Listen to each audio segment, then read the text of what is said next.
A good evening to you and many thanks for joining us on the evening news at ABS. My name is Ifunanya Amafili, and our stories trending this evening. Governor Obiano presents 157.1 billion budget estimate to State House of Assembly. Experts express fears Nigeria may not meet United Nations 2020 action plan on HIV and AIDS. Representatives step down bill seeking to restrict children of government officials to public school.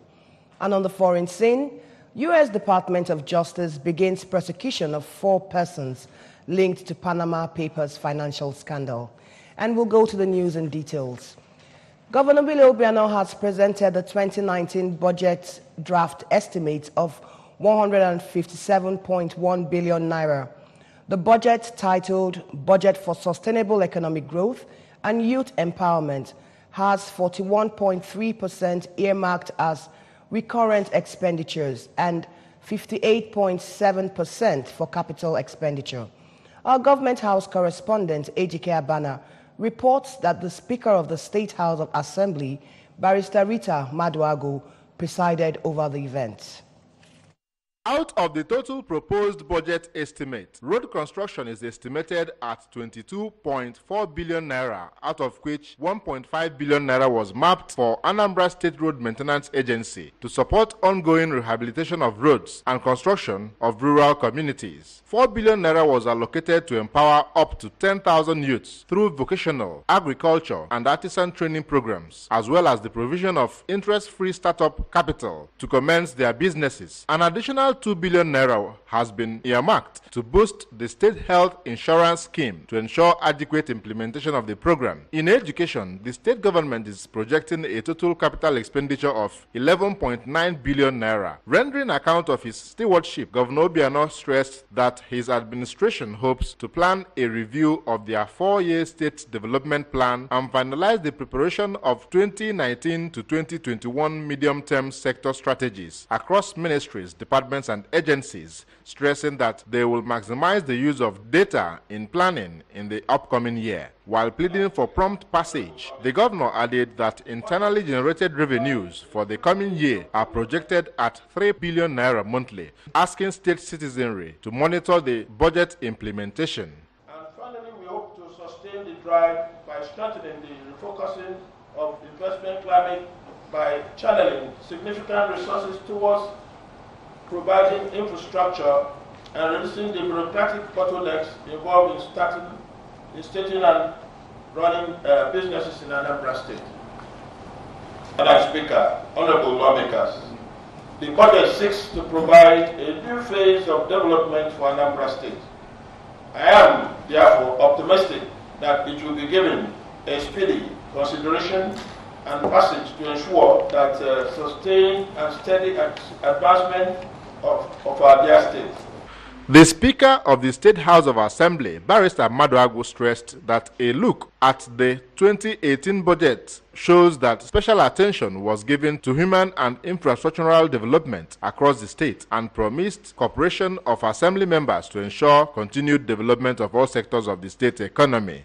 To provide for a sum of 157 billion, 170 million, 671,809 naira for services of the Anambra State of Nigeria for the year ending 31st December 2019 and for related purposes. Those in support that this bill be read for the first time say aye. Aye. Those against say nay. The ayes have it. Stakeholders who spoke to the ABS, including the state president of Ohaneze Ndigbo, Chief Damian Okeke-Ogene, and Chief Dan Ogbuefi, expressed optimism that the budget will translate to better life for the state citizenry and commended House members for putting their differences behind them. From the State House of Assembly, Oka, Ejike Abana, ABS News. Meanwhile, South African government is seeking areas of partnership with the Anambra state government. The hint was dropped when Governor Willie Obiano received the South African ambassador to Nigeria, Mr. Bobby Monroe, and a team at the Governor's Lodge, Amobia. And then we'll join our Government House correspondent, Ejike Abana, for the rest of the story. The team is in the state to explore areas of possible partnership. According to the South African ambassador, Mr. Morrow, they conducted their research and are impressed at the energy exhibited by the young people in the state, which is why they have interest in human capital development, tourism, agriculture, hotel and hospitality industry, among others. Mr. Morrow said they identified Anambra because of its resourcefulness, as they have the quest to strengthen the relationship with the state, stressing that their major focus is on opportunities that will profit young people in the state. We had extensive discussions this morning with the Commissioner for Tourism, and she expressed interest in, amongst other things, training of young men and women in the area of tourism and hospitality.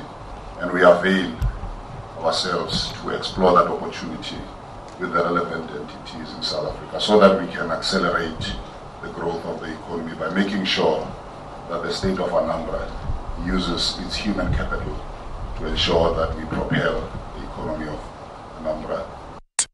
Addressing the press after a closed-door meeting, Governor Beno said that the state is always open to embrace opportunities that will benefit the state citizenry, pointing out that, among other issues, they discussed the possibility of establishing a South African consulate in the state. Discuss include setting up a council office here in Anambra, with a view to facilitating trips to South Africa. We discussed agriculture, trade and commerce, oil and gas, industries, and what have you. More importantly, we discussed things on power and, of course, on tourism. Also present at the meeting were the Secretary to the State Government, Professor Solochukwu Lobelo, Chief of Staff to the Governor, Mr. Primus Odele, among others. From the Governor's Lodge, Amobia, Ejike Abana, ABS News. Nigeria may not meet the United Nations 2020 deadline to achieve the 1990 HIV/AIDS Action Plan. This was the fear of the stakeholders at the grand finale of the World AIDS Day in Anambra State. Ekwe Ajide was there and reports that the day was marked by a walk which commenced from the headquarters of Anambra Broadcasting Services and culminated at the Chukwuemeka Odugumegu Ojukwu University Teaching Hospital, Amako, in Awka.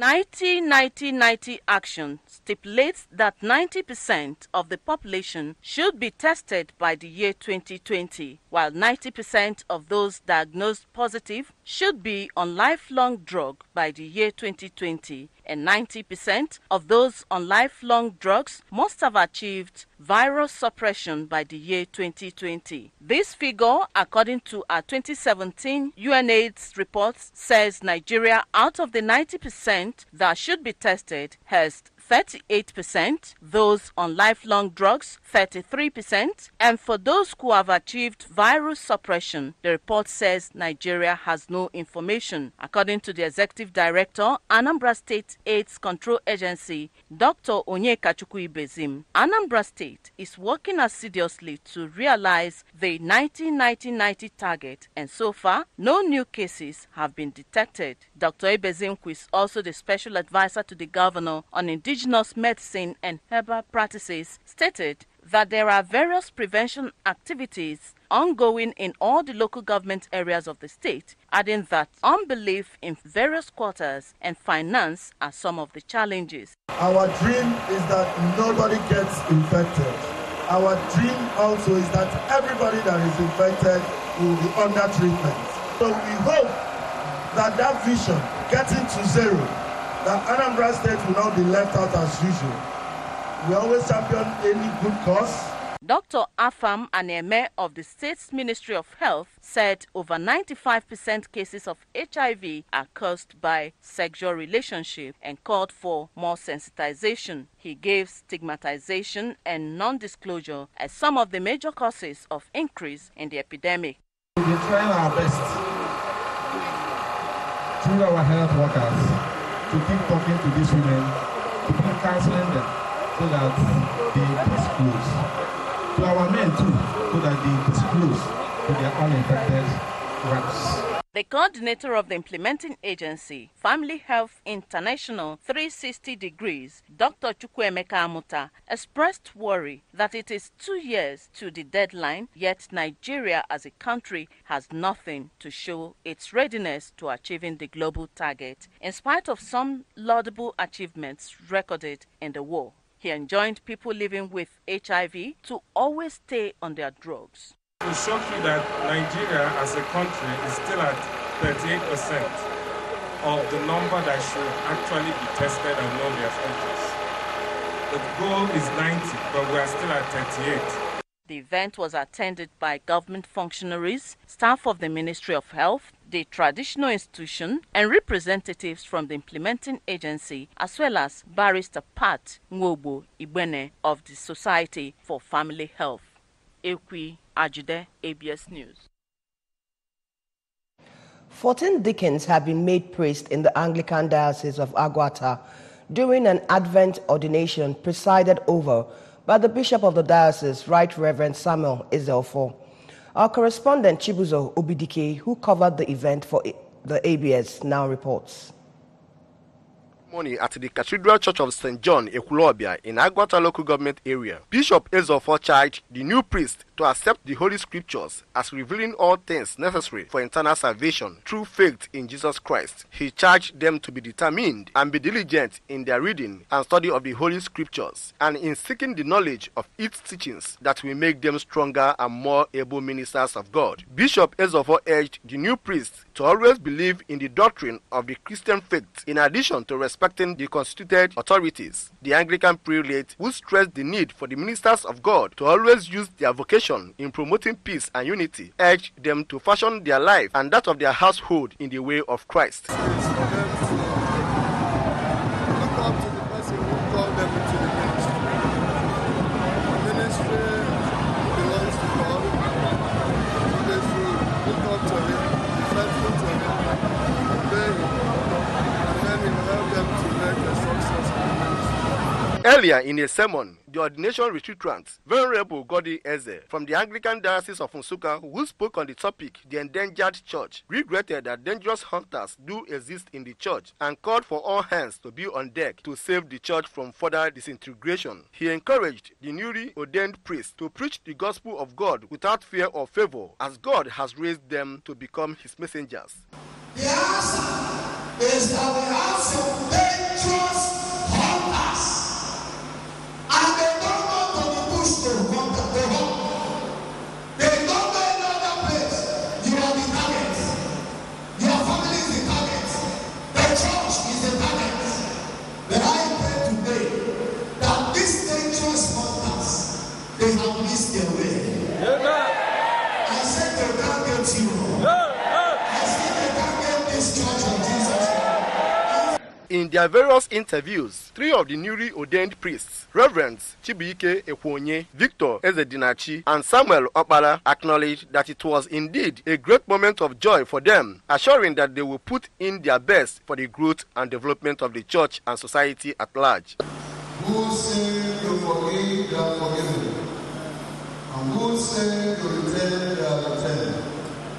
Be a faithful dispenser of the word of God and of the holy sacraments, in the name of the Father, and of the Son, and of the Holy Spirit. The diocesan team, led by the Chancellor, Justice Pete Obiora, administered the oath of canonical obedience on the new priests, while Bishop Ezeofo anointed their foreheads with oil, in addition to presenting them with Holy Bible as a mark of authority. The President General of the Joint Council of Knights, Church of Nigeria Anglican Communion, Sir Isaiah Ezezika, was among those that attended the ceremony. From the Cathedral Church of St. John, Ekulobia, in Agwata local government area, Chibuzo Obidike, ABS News. Speakers at this year's Fresh Manna Conference have called on ordained ministers of God to return to the act of sacrificial mission work instead of what they described as playing to the gallery. The conference, which held at the All Saints Cathedral, Onitsha, with the theme, Take Up Your Cross and Follow Me, had in attendance Christians from different parts of the country. Ogochukwu Aranu completes the story taken from our studio. Speaking at the conference, Bishop on the Niger, Right Reverend Owen Nwokolo, explained that the Fresh Manna Conference is an annual event of the Diocese on Niger, meant for teaching and reviving of Christians to be fully committed to their faith. Bishop Nwokolo said the program trains Christians to be like Christ, urging them to take up their cross and follow him, as the cross signifies commitment and total surrender. Our aim at making our members and the entire Christian community in the state and beyond to look up to Jesus as the example for their spiritual growth. In an exposition, Venerable Charles Omochie of the University of Jos said there is the need for total overhauling of the psyche of Christians who have lost track through unbiblical teachings from prosperity merchants who hoodwink them in order to make money. He further said that some of the preachers have made so much money that they have lost direction, thereby giving fake prophecies that have sowed seed of discord and hatred among the people, urging them to go back to the basic, lead by example, and emulate early missionaries. You must come to this point. You must deny self and then take up your cross and follow him. Maybe I'll be starting to deal with what is the cross. Venerable Professor Chinedu Nebo, former Power Minister, led other ordained men of God to train conferees family matters, where challenges facing families were discussed and solutions proffered. The program drew delegates from various parishes under the diocese and beyond, where they joined their voices in prayer and worship to God.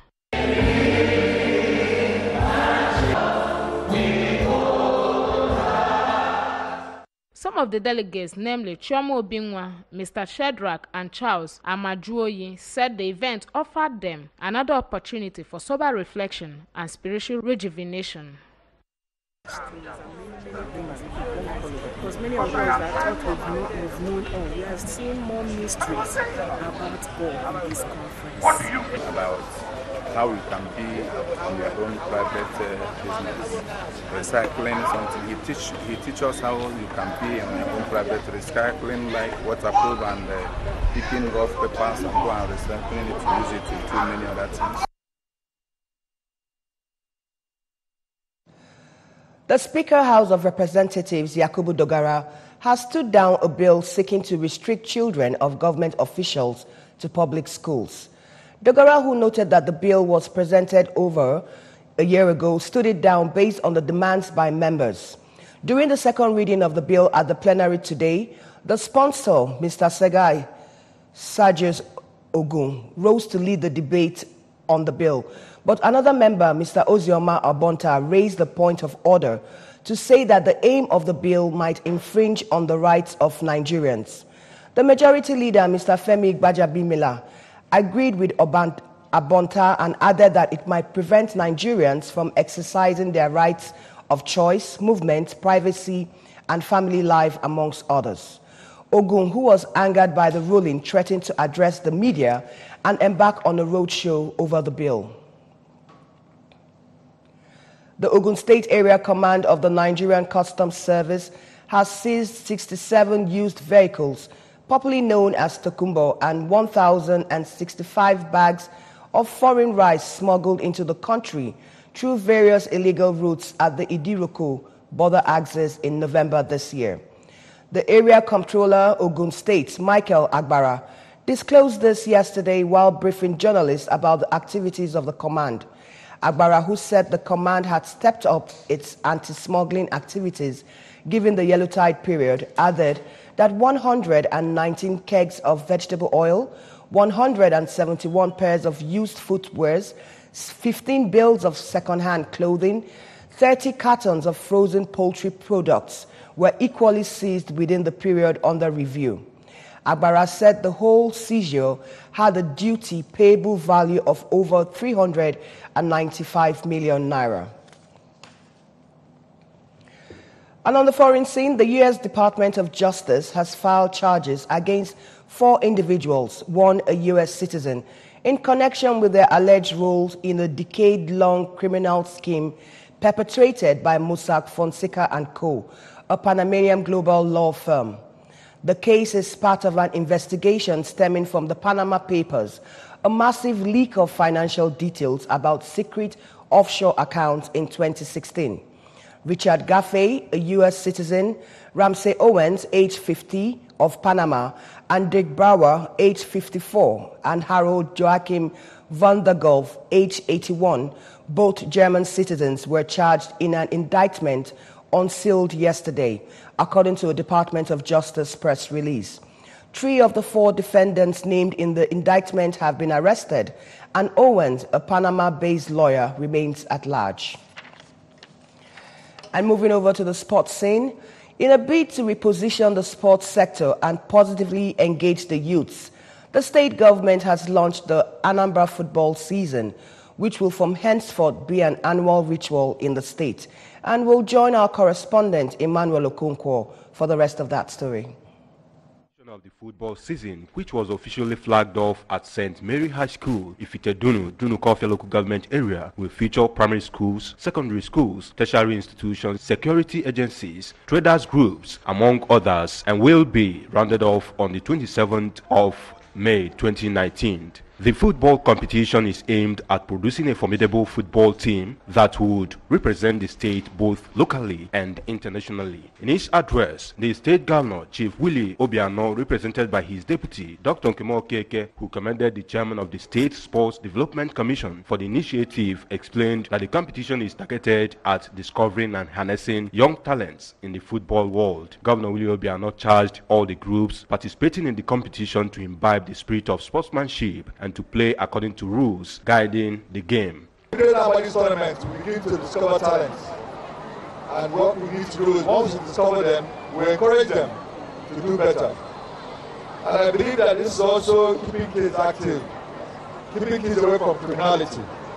And the whole idea of having this challenge all over is fantastic, not just the schools.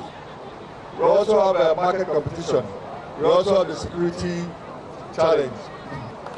My job is very simple, to kick this process off.